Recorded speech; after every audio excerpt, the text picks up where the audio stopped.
Hello, my name is Mark, and you've tuned into The Real Radical Progressive. In today's show, I want to talk about wealth. That is to say, what it is and what it means.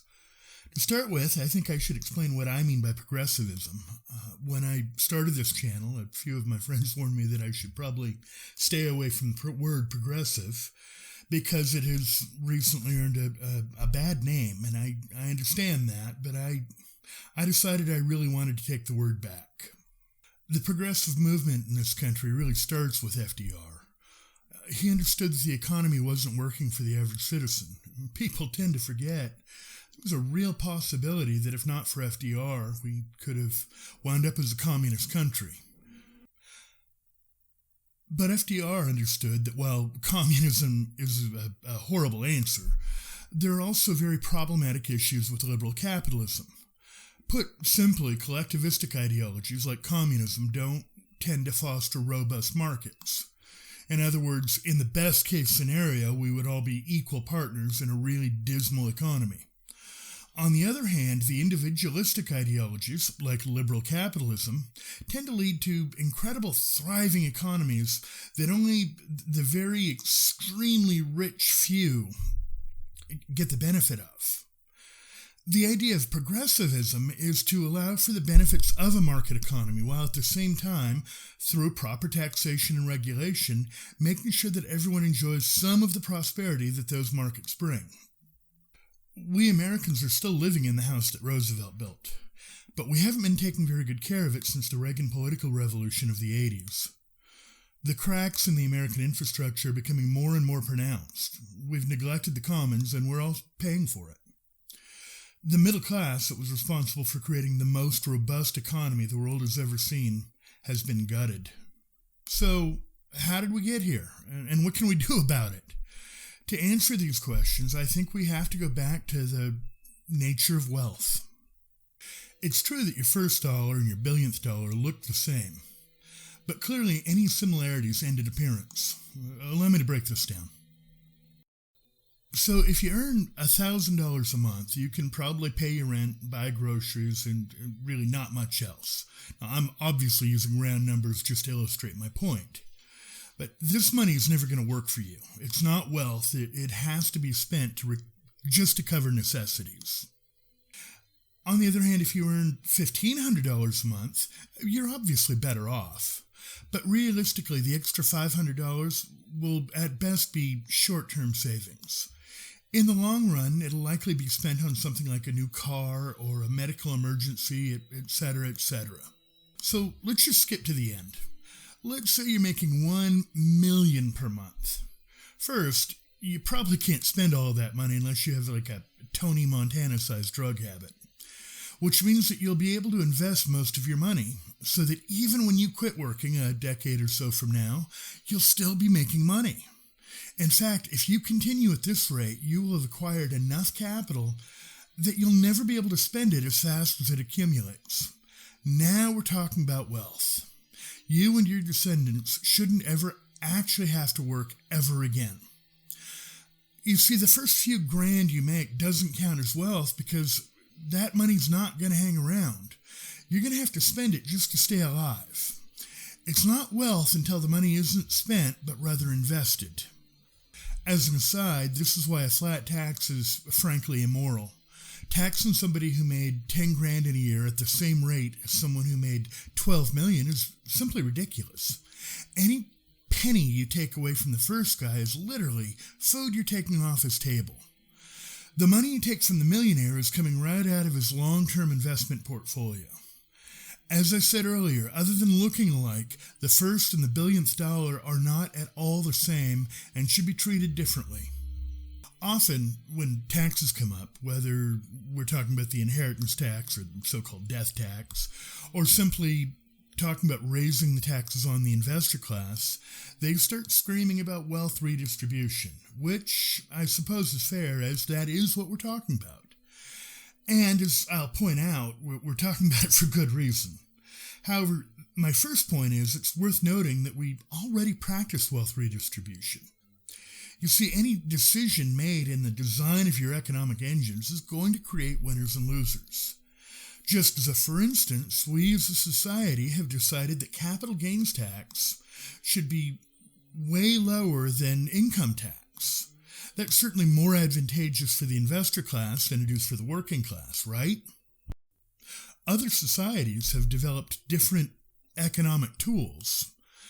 For instance, in ancient Judea, it was understood that all debts must be forgiven in 7 years' time. Further, every 50th year was a jubilee year, a year in which land was redistributed amongst the populace. If you live in a Muslim society, then you would know that making money on interest is considered the devil's work and thusly forbidden.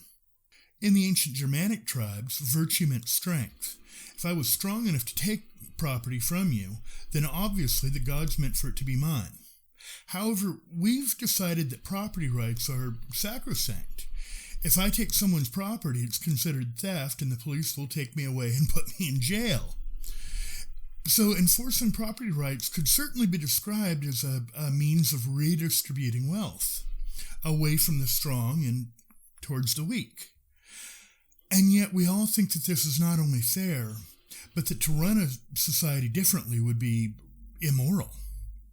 So yes, I think at the end of the day, using regulation and taxation to redistribute wealth in order to help level the playing field a little bit is not only reasonable, but also a moral imperative for a few reasons. The point of capitalism is the concentration of capital. When one entity controls enough wealth, it becomes caustic to both the economy and to democracy. It becomes a drag on the economy because when too few people have control of too much of a nation's wealth, they don't spend it fast enough. They can't. The money stops flowing, and that's the end of your economic well-being. But worse than that, it's corrosive to democracy because you wind up with citizens that can literally buy and sell senators and presidents. For example, this is a bust of Marcus Licinius Crassus. Depending on how you measure these things, he's arguably the richest man in the history of the world. He had more money than the Roman state. Along with Julius Caesar and Gnaeus Pompeius Magnus, also known as Pompey the Great, Crassus formed the first triumvirate. That's what marked the end of the Roman Republic. It's true that the Republic officially ended when Julius Caesar crossed the Rubicon. However, Caesar was only able to make the Senate bow so easily before him because Crassus had spent the prior 20 or so years corrupting the Senate with his outrageous fortune. This is why I consider myself to be a radical progressive as opposed to just a run-of-the-mill progressive. And to be frank, this is where the collectivist ideals of progressivism run headfirst into the individualistic priorities of classical liberalism. I not only believe that we need to have a robust social safety net for the well-being of our society. For the sake of society, I believe we also need to have a cap. Don't get me wrong, it's not that I want to be done with the investor class. Despite some of my rhetoric, I'm not anti-rich people. Hell, someday I want to be one. I don't begrudge people their wealth until they have so much wealth that they can single-handedly disrupt the markets or through the influence that their wealth affords them, change state and federal laws and regulations to allow them to accumulate yet more wealth at the expense of the rest of society. So I'm certainly not talking about the guy that's worth a few million or even 10 millions of dollars. Don't get me wrong, I'd certainly be raising taxes on these people. But they're not the real problem. It's people in this economic bracket that are the real problem. Not because having this kind of wealth makes a person wrong or evil.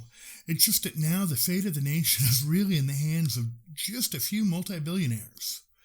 They have so much money that they can and have corrupted our government for their own self-interest. They have direct backdoor influence on federal policy, both domestic and foreign. They literally write laws that are then enacted by the Congress that they've corrupted. And they're the reason that any real reform is never going to happen. As long as we have this much unchecked wealth concentrated among so few people, our government will continue to be for sale. Our politicians will continue to serve their interests.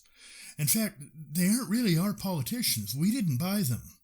The billionaires bought them. So I guess it's only fair that the billionaires own them. We fought bloody wars to seize political power from the political elite in order to deliver it to the citizenry at large. It seems to me that if we're going to allow private entities the kind of influence that comes with being a multi-billionaire, we may just as well reinstall the monarchs, as we have in a very real way lost the American Revolution. So that's the show. If you liked it, please hit that like button, and if you haven't already, please subscribe to the channel. My name's Mark. I'm the Real Radical Progressive, and until next time, take care and be well.